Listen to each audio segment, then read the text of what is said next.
We find a surprising statement in a recent daf on Tzadi Testament Beis. The Gemara says about a very well-known pasuk in Sefer Yoshua, the pasuk which says, "Lo yamush Sefer HaTorah zemi picha." Sefer HaTorah, this Torah shall not leave your mouth. V'agisa bo yomim v'layli, shall meditate in it day and night. So certainly the simple interpretation of the pasuk would be that there is a constant mitzvah, literally a day and night, any spare moment to learn Torah. Yet, on the daf, Gemara seems to say that technically, afilu lo kara adam ela kriya shema shachris v'arvis kayim lo yamush. If he just said Shema morning and at night, that would fulfill the requirement, the Gemara seems to say.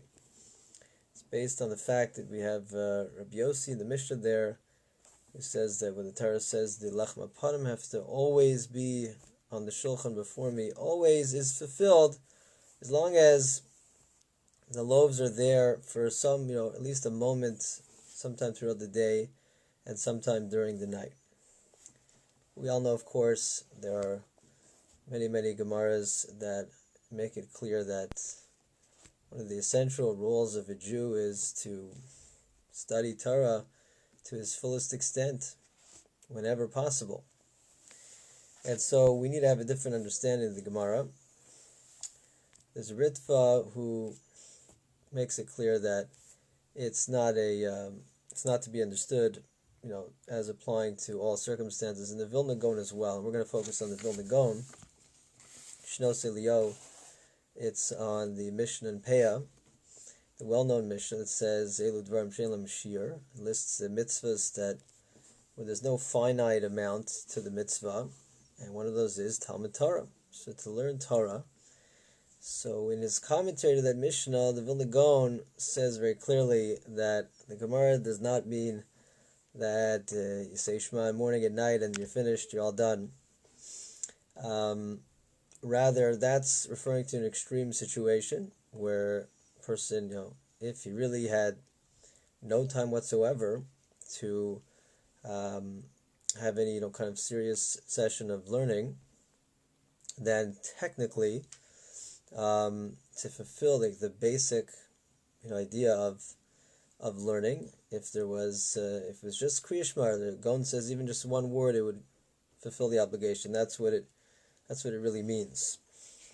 Now it's interesting that the Vilna Gaon says this as part of a larger point there, and he's talking about this idea that Torah is something that has no shear.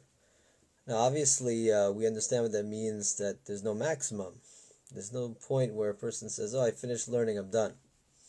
So that aspect of it is clear, but the Vilna Gaon says that it goes the other way as well. It's also saying that Limud Torah has no minimum.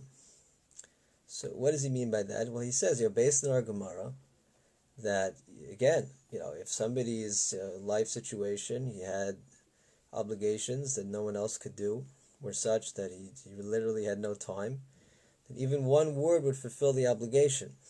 So one word is not considered a shear.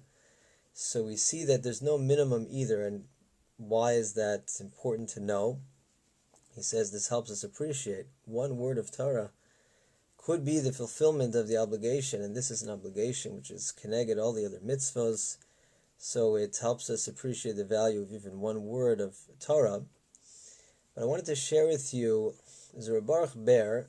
It's at the end of his Pirush on, it's in Birchas Shmuel, Siman Chav Zayin Kedushin, where he asks on the Gaon, he says, I don't understand. Let's take the example of mitzvah of wearing tzitzis. So that's also a mitzvah that applies at all times. Anytime a person is wearing a four-corner garment, the obligation applies. Some, maybe at night, a nighttime garment is different, but let's just, for the sake of discussion, tzitzis applies at all times. So would we say that tzitzis has no minimum? That's not true.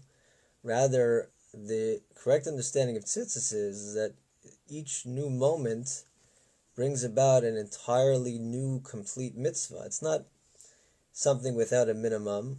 No, each new moment that arrives creates a new mitzvah. So it would appear that the same is true of Talmud Torah.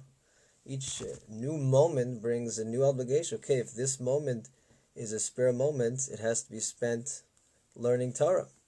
So what does the Gaon mean that there's no minimum? Baruch Ber explains that really Talmud Torah is different than tzitzis. Tzitzis, you're right, each new moment is a new mitzvah. Talmud Torah, there's one mitzvah, to learn. It's a mitzvah to learn. When do you learn? 24/7. Now, other things, it might come up in life, you might have to eat once in a while, sleep once in a while.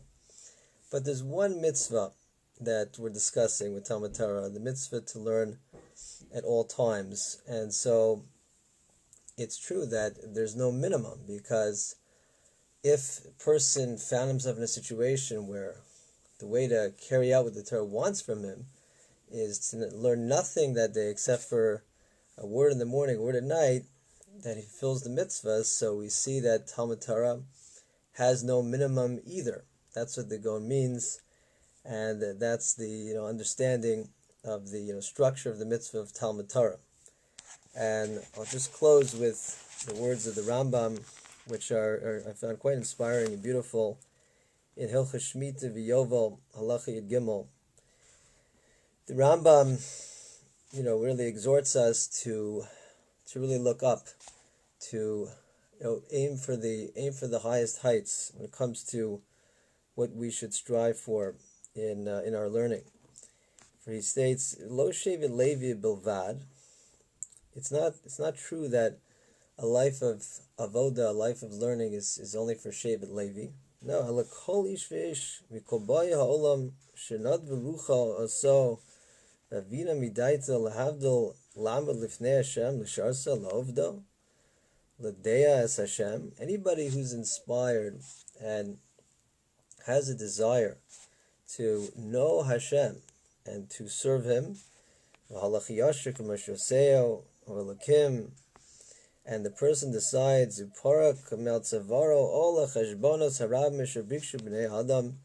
throw away all of the scheming of other men, of their dealings, and to devote himself.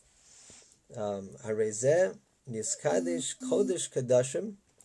Rambam says he is sanctified as Kodesh, he's holiest of holies.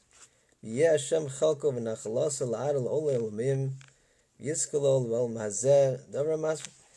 will merit to have Hashem as his inheritance forever and ever.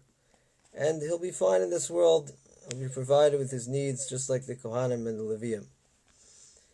So just some words to think about and aspire to, that it's not just for Shevet Levi. We should all try to arouse ourselves and inspire ourselves to make Hashem our portion, and this way merit that Hashem should be our chelik and our nachala forever and ever and for all time. This is what we will take with us for eternity. So this is what we should strive for every spare moment, whatever our life situation is, whether we have an opportunity to learn all day and night, or whatever time it is that we have, to grab that and immerse ourselves in that and appreciate the opportunity that presents for us, that in theory just one word accomplishes the power of Talmud Torah Keneged Kulam. Let's take this with us, appreciate it, and let it inspire us to strive for only the highest heights at all times.